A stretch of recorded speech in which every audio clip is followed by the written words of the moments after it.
तो चलिए पढ़ते हैं स्टार्च। स्टार्च पढ़ने वाले हैं आज हम। तो चलिए, starch is a carbohydrate composed of large number of glucose units joint together by glycosidic bond.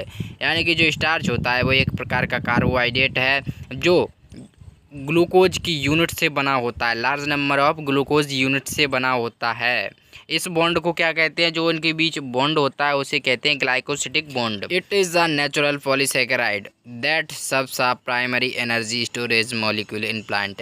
यानी कि जो स्टार्च है ये नेचुरल पॉलीसेकेराइड है जो स्टोरेज फॉर्म में पाया जाता है, यानी पेड़ पौधों में स्टोरेज फॉर्म में पाया जाता है।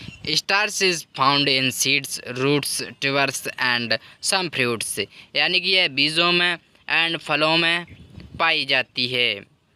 और क्या है, and it is the major dietary carbohydrate for human and many animals. यानी कि इंसान के लिए और जानवरों के लिए खाद्य पदार्थ का मुख्य स्रोत है। चलिए एक बार इसे हिंदी में देख लेते हैं। स्टार्च एक कार्बोहाइड्रेट है जो ग्लाइकोसिडिक बॉन्ड द्वारा एक साथ जुड़ी हुई बड़ी संख्या में ग्लूकोज इकाइयों से बना है।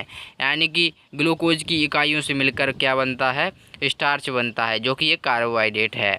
और इन दोनों के बीच में जो बॉन्ड होता है उसे क्या कहते हैं, ग्लाइकोसिडिक बॉन्ड कहते हैं।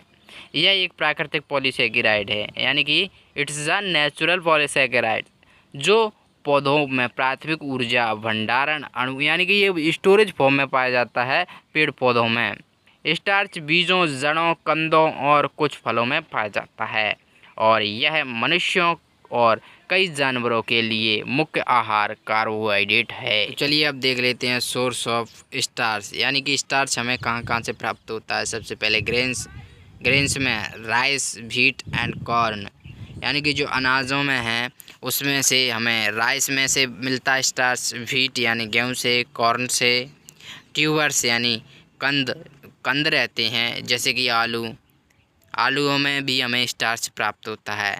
लीगम्स यानी जो फलियां होती हैं, फलियों में से हमें, ऐसे पीज यानी मटर में से मटर हो तो उसमें से हमें स्टार्च प्राप्त होता है। बीन्स यानी कि जो सेम होती है उसमें भी हमें स्टार्च प्राप्त हो जाता है।